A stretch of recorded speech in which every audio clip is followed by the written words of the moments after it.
Natasha and Her Illegitimate Child in a Muslim Society. A novel by Dr. A. Ahmed. This story is narrated in 2 books. Book 1. Copyrights. All rights are reserved. No part of this book may be reproduced, stored in a retrieval system, or transmitted in any form or by any means without the prior written permission of the author, except by a reviewer who may quote brief passages in a review to be printed in a newspaper, magazine, school journal, or university article. This novel is a work of fiction, but the entire story is based on the actual life of a Muslim family in Sudan. Therefore, all names, characters, places, and incidents are either the product of the author's imagination or are used fictitiously.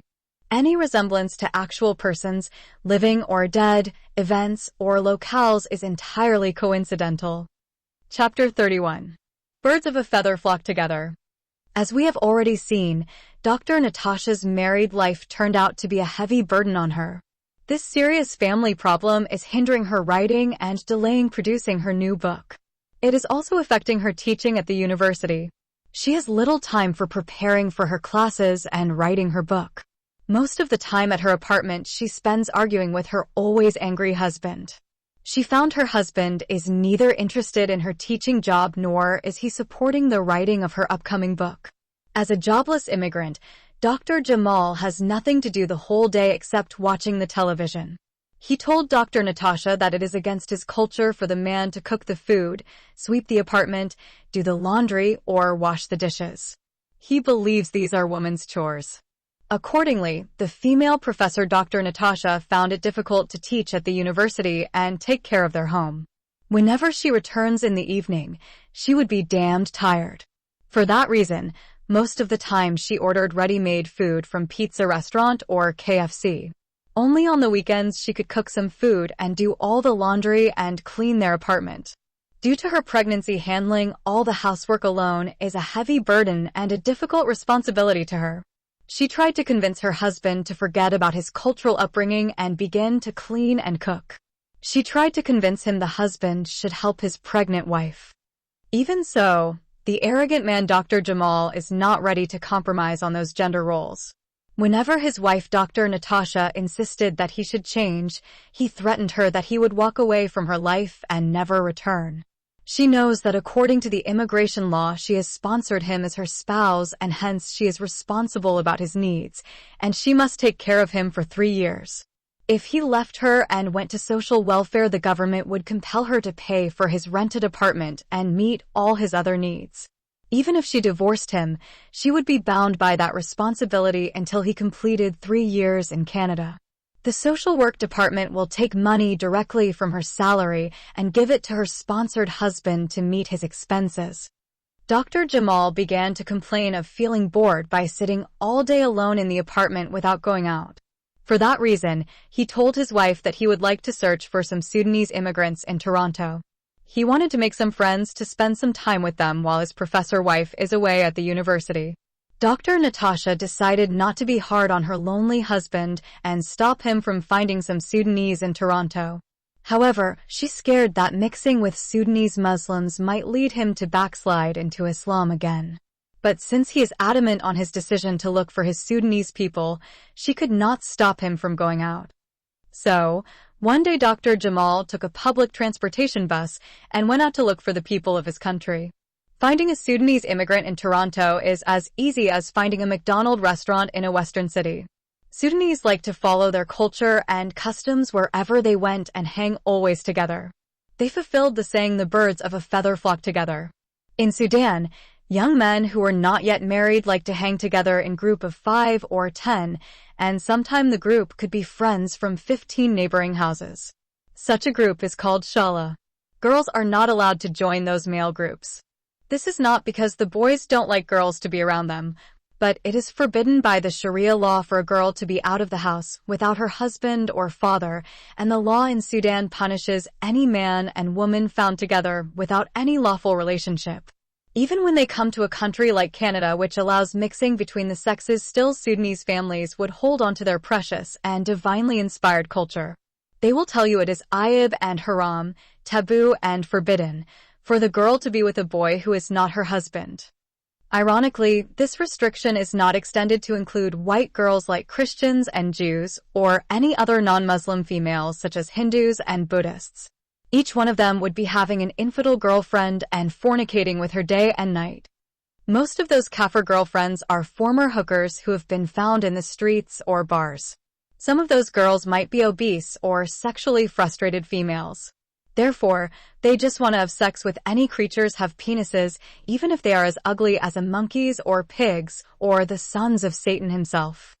Anyway, those male groups love to meet in public places such as coffee shops, parks, or apartments of single male Sudanese. An apartment is preferable to a public place because there would be more freedom for a single guy to bring a street girl or a prostitute to have a good time with her and pay her a few dollars. Sudanese boys love to play cards, and in public place they won't be allowed to do so. Moreover, the most important advantage of gathering in an apartment is drinking local liquor. In Sudan, making and selling liquor is not allowed. However, there are women who for the sake of money would take the risk and make and sell local liquor. The local liquor is made in a very primitive way, and hence it is better to drink acid than the poisonous liquor they make. It did not take Dr. Jamal long time to find Sudanese in Toronto. While he is aimlessly roaming in Toronto downtown, he spotted a group of Sudanese young men in one of the coffee shops. He just walked straight to them and introduced himself. As we have already mentioned, Sudanese immigrants love to meet a newcomer immigrant. Every one of them threw his arms around Dr. Jamal and hugged him. Sudanese men greet each other through hugging, and that should not be mistaken for gays loving and hugging each other. Yes, Sudanese boyfriends sometimes love one another more than they love girls, but in an exceedingly rare cases sex would be involved. However, homosexuality is quite common practice in Muslim countries due to the gender restriction and segregation between sexes. Therefore, having sex with animals such as goats and sheep is very rampant in Muslim societies, and that due to the same problem. In Saudi Arabia, for instance, due to the gender restrictions, there are stories of boys sodomizing their sisters or female cousin sisters. Most of the victims of homosexuality in Sudan are the small schoolboys. Male teachers are very notorious homosexuals and well known for that evil practice. By force, the teachers and bigger boys would sodomize small boys. Those victims might or might not grow up as gays. Those evil homosexuals like to rape small schoolboys because they believe male children have soft and delicate bodies as girls. Anyway, Dr. Jamal met those young Sudanese men and spent quite long time socializing with them. He told them he is a new arrival in Canada and has come directly from the Kingdom of Saudi Arabia. He also told them that he is married to a Sudanese Christian girl who came along with him. But his male ego did not permit him to reveal to them that his wife is a highly educated woman and at present she is working as a professor at Toronto University. Nonetheless, he informed them that he used to work as a medical doctor in the King Fahd Royal Hospital in Riyadh City, but he said nothing about the stoning of his late wife, Siham. He also did not inform them about the great help he received from his Christian wife who stood by his side in his difficult time and made a pseudo-marriage and brought him all the way from his hiding hole in Saudi Arabia to Canada. The young men are extremely glad to meet Dr. Jamal and asked him to come again and meet them. They even gave him some addresses of single guys where they meet every evening and play cards, and sometime they drink together and have parties. That day when Dr. Jamal returned home, he is so happy, and his soul is refreshed and revived by the nice time he spent with his Sudanese people. As a matter of fact, Dr. Jamal did not find his wife Dr. Natasha to be a Sudanese in any way. She was brought up in Ethiopia and picked up a non-Sudanese culture in that foreign land. And when she immigrated to Canada, she did not mix up with her Sudanese people. He does neither like the Ethiopian food, which she cooks over the weekend, nor the fast food, which she brings to the house every day. He also hates her male clothes, which he believes a decent married woman should never put on. In fact, when he fell in love with her in the Middle East, he always saw her in her Islamic abaya and niqab, and he might never love her if he saw her from the beginning in those semi-naked Western dresses, which she has started to put on after she left the Muslim world and returned to the Western world. Therefore, Dr. Jamal is longing for his Sudanese culture and food. On that day, his Sudanese acquaintances took him to the Khartoum restaurant in Toronto downtown and served him a delicious mullah sharmout with kisra that he likes so much. After consuming his Sudanese delicious food, for dessert, he enjoyed Sudanese dessert, which is his favorite sweet dish. When he returned home, Dr. Natasha noticed the difference in his face and talk. He is exceedingly joyful and told Dr. Natasha everything his Sudanese acquaintances told him and where they went and what they did. Dr. Natasha is shocked when her husband told her that his Sudanese acquaintances convinced him to go back to college and redo his medical courses and become a family doctor. They told him further that the medical doctor makes a lot of money in Canada. Dr. Natasha has become so angry because she tried many times to convince him to return to school and upgrade his medical degree, but he always rejected her requests. She has been extremely puzzled by the fact that his Sudanese acquaintances in a single day convinced him to return to school and his own wife, couldn't convince him.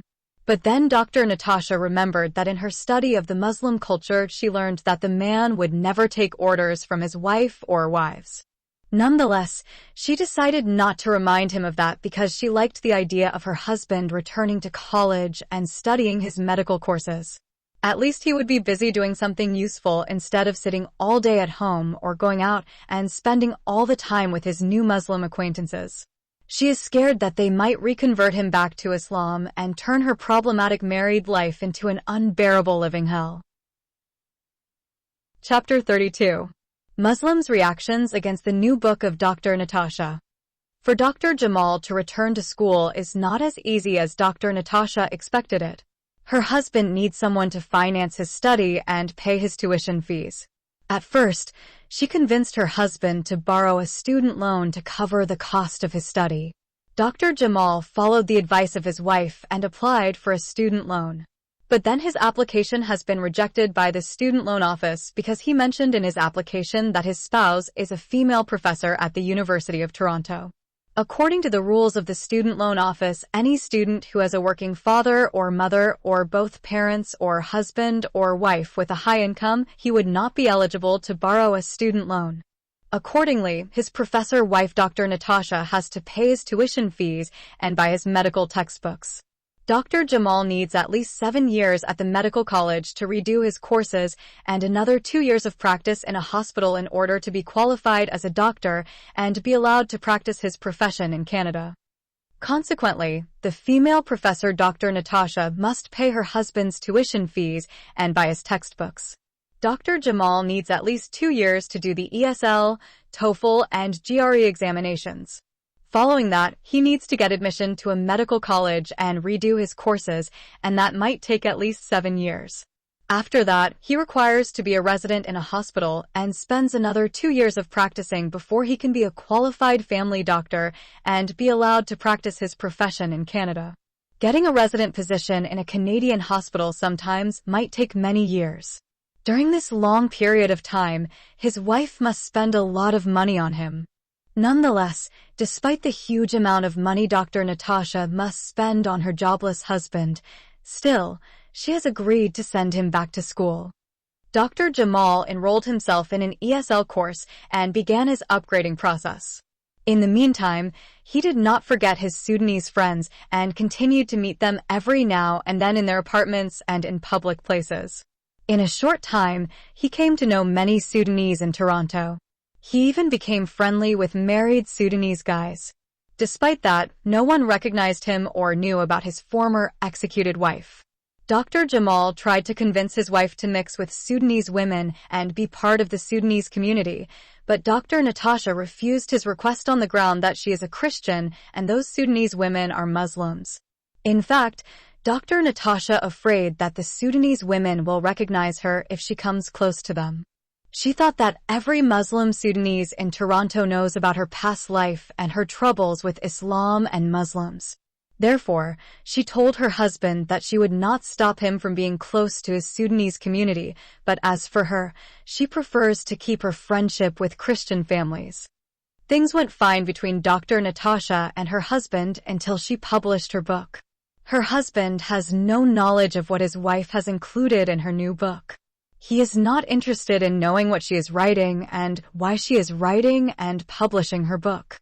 Nevertheless, the release of her new book has created huge protests and uproar among the Muslims of Toronto, and their rages have spread like fire all over Canada and traveled with the speed of light and soon crossed the border into the United States of America and finally traveled overseas. Muslims reacted violently and demanded the ban of the book and the prosecution of its female author. Some Muslim feminist professors at Toronto University tried to instigate the Department of Religious Studies against Dr. Natasha.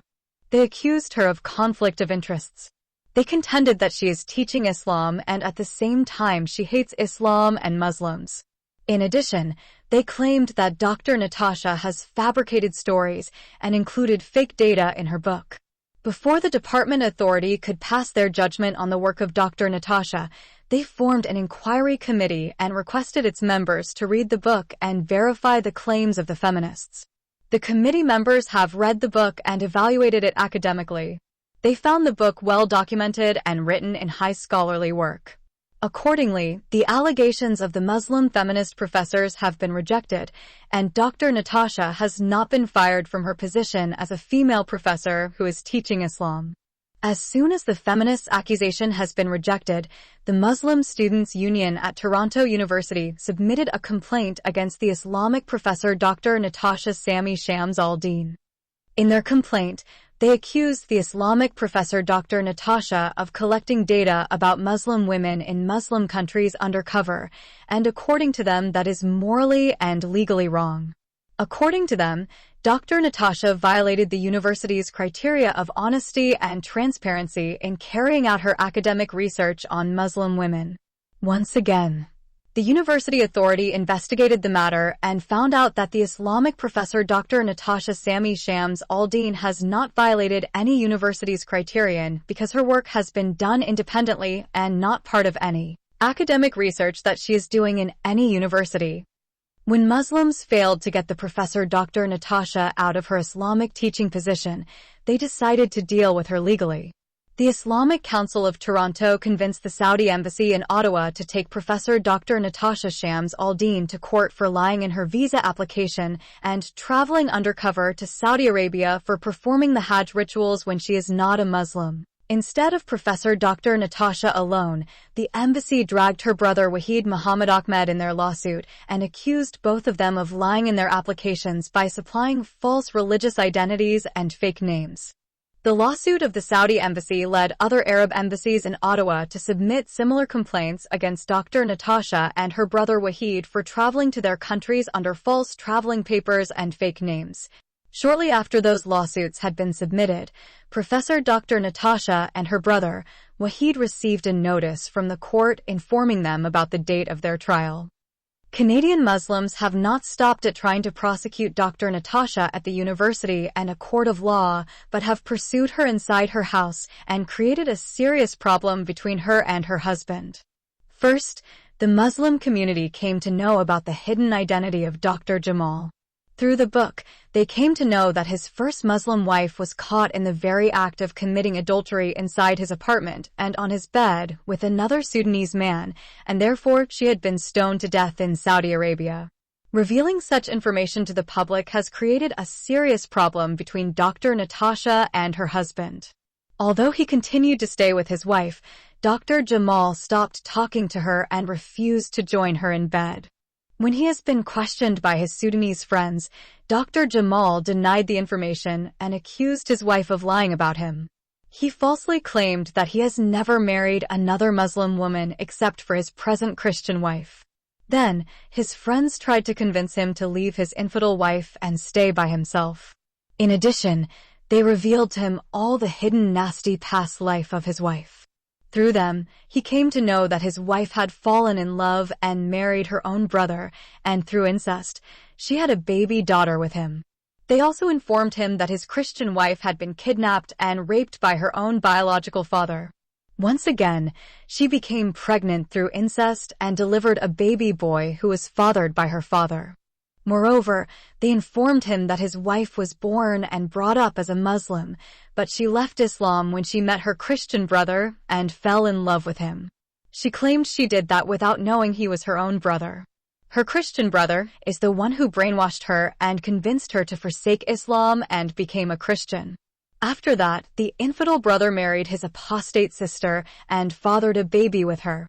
Consequently, Dr. Jamal began to hate Wahid when he learned that he is the one who is responsible for his wife's apostasy. Dr. Jamal could not digest the incredible abominable information of the sister who got married and had sex with her own brother, and she had also got raped by her biological father.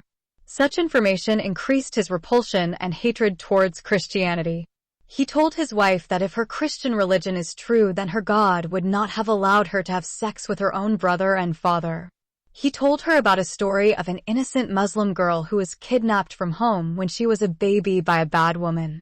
That girl, when she grew up, she became a prostitute. One day she met her brother, whom she had not seen since childhood. Her brother could not be able to do sex with her even though both wanted to have sex.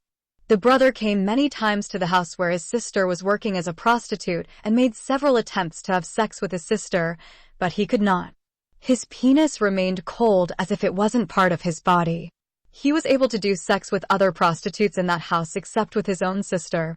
Finally, the brother investigated the matter and discovered that the girl is his own sister and that why Allah did not allow him to have sex with her. He discovered his blood relationship with his sister through siblingship DNA tests. He also came to know that his sister was a victim, and he rescued her from that evil woman who kidnapped her when she was a baby girl and turned her into a prostitute. Dr. Jamal told his wife about another story of a Muslim man who married his own mother unknowingly, and similar miracle happened. Dr. Natasha refused to believe those stories and referred to some cases in the Bible where Abraham married his own half-sister and David's son, Absalom, who had sex with his sister, Tamar. Unfortunately, those biblical examples she referred to turned out to be strengthening her husband's argument rather than refuting it. The problem between Dr. Natasha and her husband reached its peak when she agreed to send the video of the stoning of his ex-wife to the Fox News channel in the States. In all their time together in the Middle East and after they came to Canada, Dr. Natasha did not inform Dr. Jamal that she had videotaped the cruel stoning of his late, unfaithful Muslim wife Siham. Therefore, when he came to know about it, Dr. Jamal became extremely outraged. Consequently, he tried to stop his Christian wife from sending that video because his late ex-wife was his own female cousin sister, and exposing her to the public would be disgraceful and stigma to his family in Sudan. Dr. Natasha refused to accept that reason for hiding facts because she looked at the stoned Muslim wife as a victim, and she wants the whole world to see how cruel Islam is. Therefore, she believes the video would strengthen her case and prove to the public that her visit to the Middle East was meant to help Muslim women rather than expose them as she had been falsely accused. When Dr. Jamal failed to convince his wife through appealing to the possibility of dishonoring his family in Sudan, he told her that the video would drag him in the case of his adulterous wife, and that would lead Sudanese in Toronto to hate and despise him as the Sudanese people in Riyadh did to him. Dr. Natasha told him that she would not reveal the identity of the husband of the stoned woman when she would appear in the Fox News. Then, Dr. Jamal threatened that if Dr. Natasha would not give up her plan to send the video to the media, he would walk out of her life and leave her forever. Dr. Natasha refused to be intimidated by his threats and determined to go ahead with her plan of showing the video to the Fox News International channel. When Dr. Jamal failed to force his Christian wife to cancel her plan of publishing the video of his late Muslim wife, he decided to steal the video from her and destroy it. On the same day, while his wife was sleeping, he woke up in the middle of the night and stole her laptop and went and threw it in Lake Ontario. He thought that by getting rid of her laptop, he had succeeded in destroying all the data that she had gathered from her visit to the Middle East along with the disgraceful video. In fact, Dr. Jamal repeatedly had been told by his Sudanese friends to stop his infidel wife from defaming Islam. They asked him to destroy those data she has in her laptop so that she would not be able to spread further lies about Muslim women. In the meantime, Dr. Jamal is treated by his Sudanese friends in Toronto as a Muslim like them. In fact, he never told any of his friends that he left Islam and became an apostate. Although his Muslim friends knew that he is not a very committed Muslim, still that does not bother them because most of them drink alcohol, do not pray, and fornicate with the so-called infidel prostitutes. Many of those Muslim young men love to go to the beach and swimming pools and look at the infidel girls in their sexy bikinis and lust after their semi-nude bodies. But none of those Muslim men will ever bring his so-called holy Muslim daughters, wives, or sisters to those so-called places of vices. Likewise, the same sons of Allah love to go to bars and nightclubs to see the infidel girls dancing half-naked with their unbelieving boyfriends. They want to keep their so-called holy daughters of Allah hidden in their houses and apartments, and they want to see the so-called daughters of Satan half-naked and lust after their sexy bodies.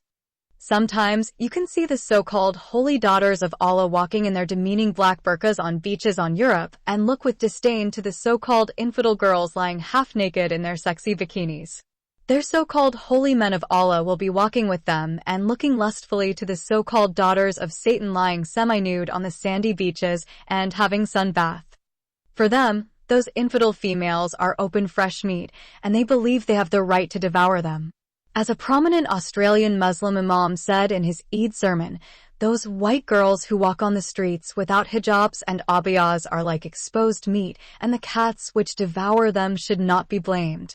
He is blaming the female victim who got raped and trying to find a justification for her rapist.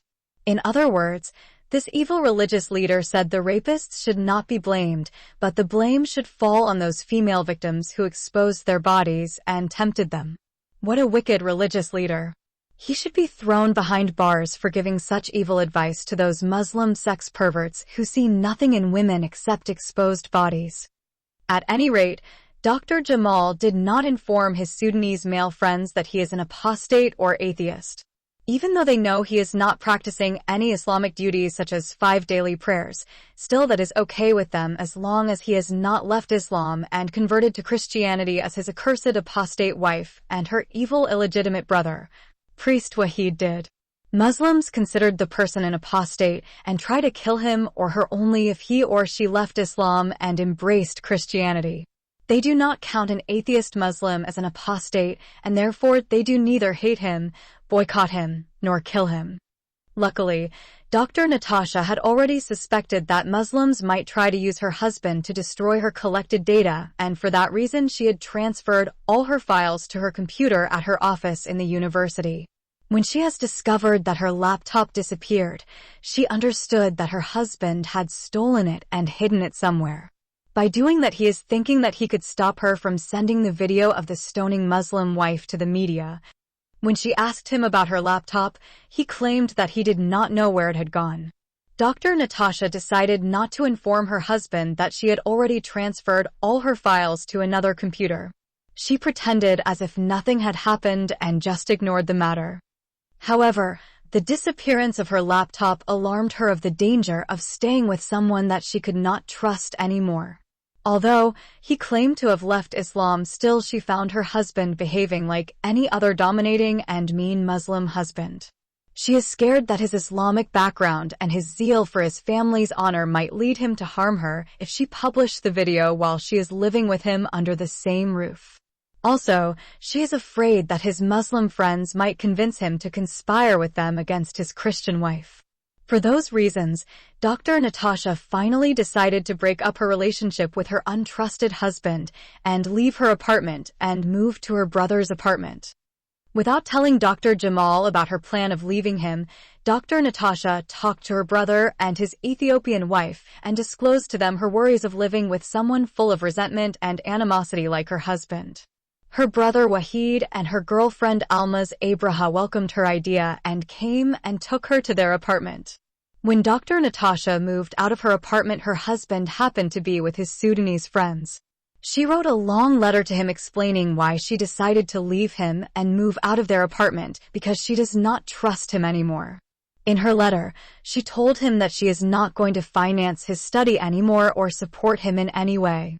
She explained to him that he could either apply for a student loan or do a part-time job.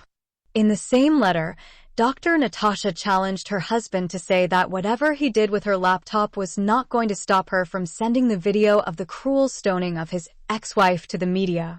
She also informed him that she had backed up all her files and no one could destroy those important data she painstakingly gathered about the abuse of women in Saudi Arabia and other Muslim countries which she had visited with him. She mentioned that she put her life in an extremely high risk in order to collect those important data about the abuse and oppression of women in Muslim society. Dr. Jamal has become extremely outraged when he discovered that his plot of stopping his Christian wife from sending this shameful video to the Western media has flopped. But he understood he could do nothing now to alter her decision. Moreover, he became exceedingly mad when she told him she has left him for good and she is no longer going to finance his study and support him. He understood that her unexpected decisions have put him in a heap of problems.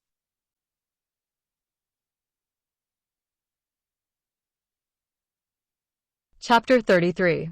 A life threat to the professor Dr. Natasha. Dr. Natasha was 4 months pregnant when she left her husband and came to stay with her brother Wahid, his Ethiopian wife, and her 2 children, Nadia and Sammy. During her long time of absence, she missed her 2 children and always wished to live with them again. When she traveled to Sudan and Saudi Arabia, she knew that her children were in safe hands living with her brother and their stepmother. During her study at McGill University in Montreal City, she also lived without her children. She also spent 1 year away from them when she went to Sudan to do her fieldwork for her PhD degree. Before she left for the Middle East, she lived temporarily with her children in her brother's house. However, after her return from the Third World, she could not live with her brother because she had a new husband. Dr. Natasha hid from her husband her relationship with her children. She informed him that the children were her brother's children. She found it difficult to explain to him that she got those 2 children from her own brother and her biological father. Even her brother Wahid supported her decision of concealing her relationship with her children. Nonetheless, Dr. Natasha used to bring her children every weekend to stay with them in their apartment. Her husband did not object to their coming because he thought they were close relatives. By then, Dr. Natasha's daughter and son had grown up into a lovely young lady and handsome young man. They are studying in a private Christian school. Wahid and Dr. Natasha want to instill in their children the rich and valuable Christian heritage. They do not want them to be exposed to secular education that devoid of Christian religious values. They know in a public school, children have been denied learning the good Christian heritage and values, and instead, they are taught some Eastern religious practices such as yoga and the Islamic pagan rituals of prayer. The Western teachers sometimes took children to Muslim mosques and Hindu temples without the knowledge of their parents. Moreover, the public schools stopped teaching the children the Lord Prayer because some children from other Eastern faiths must not feel offended. Therefore, public schools do not teach any Western ethics which are based on the Judeo-Christian rich heritage. For that reason, Dr. Natasha and Wahid decided to send their children to a private Christian school and pay all their fees and other expenses. Many parents prefer to send their children to public schools because they do not need to pay any fees because everything is covered by the government. The private Christian school where their children attend is in a far distance from where Wahid and his wife are living. Every day Wahid takes his children to their school before he goes to his work and picks them up from school after his work is over. His Ethiopian wife is working at a daycare place. She works from morning to evening. She is remarkably busy and works 12 hours a day. She works 4 days a week. When Dr. Natasha left her husband and came to stay with her brother and his wife, she decided to drop her children at their school while she was on her way to the university and Wahid could bring them after his work. So, the new arrangement has reduced the responsibility of Wahid. Dr. Natasha also began to help with the housework. After 1 month from the day Dr. Natasha left her husband and apartment and moved into her brother's house, she received a letter from her university address. It is an anonymous letter and carried a serious life threat. Its writer has threatened her that the consequences would be dire if she does not cancel all her future plans of defaming Islam and Muslims. The letter has stipulated and emphasized that she should not send the stoning video to Fox News in the States.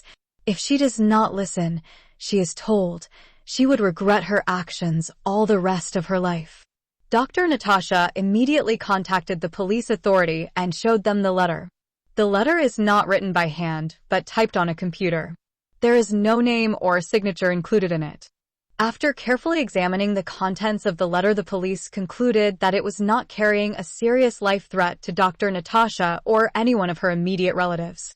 The letter has mentioned that if Dr. Natasha does not listen, she would regret her actions all the rest of her life, and that indicated its writer is not planning to kill her. Dr. Natasha knew that her husband is poor in English, and therefore he is not the one who wrote such a letter with high knowledge of the English language. For that reason, she told the police what had happened between her and her husband and why she left him. The police refused to jump to the conclusion that the letter had been written by her husband.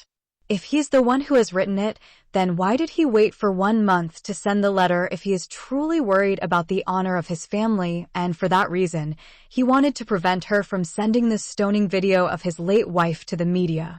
He should have written it immediately after she had left him. In fact, it is true that Dr. Natasha did not send the video to the media after she left her husband because her brother advised her to delay the video until their trial is over. Based on those conclusions, the police guessed that the letter most probably has been written and sent by an angry Muslim student or a Muslim group to scare Dr. Natasha and prevent her from publishing any further materials against Islam. Notwithstanding, the letter directed the police towards Dr. Natasha's husband. The police officers want to know why her husband did not take any action to prevent her from sending the video to the media and jeopardizing the honor of his family, or contacted her after she left him, and what he is doing all this time and where he is living. After approaching them with that anonymous letter, the police of Toronto contacted the rental company where Dr. Natasha used to live with her husband. The rental office informed the police that Mr. Jamal Mahmood vacated their apartment 3 weeks ago and moved somewhere else. He did not give any forwarding address. The police soon found out that Dr. Jamal moved to an apartment in a building where most of the tenants are Sudanese immigrants. At present, he is sharing a 2-bedroom apartment with 4 Sudanese immigrants. He is jobless and spending most of his time roaming around with those immigrants. The Canadian police did not try to find out how Dr. Jamal is meeting the expenses of his daily living and who is paying his share in the rented apartment he is sharing with those Sudanese guys. Finally, those police officers of Toronto have decided to leave him alone. Therefore, they have never bothered to interrogate him and find out what is he doing and how is he meeting his needs. They thought such a matter is personal, and it is not their duty to interfere in someone's life who has not violated the law or committed any crime. Therefore, Dr. Jamal has been counted one of those peace-loving and law-abiding Muslim immigrants. Natasha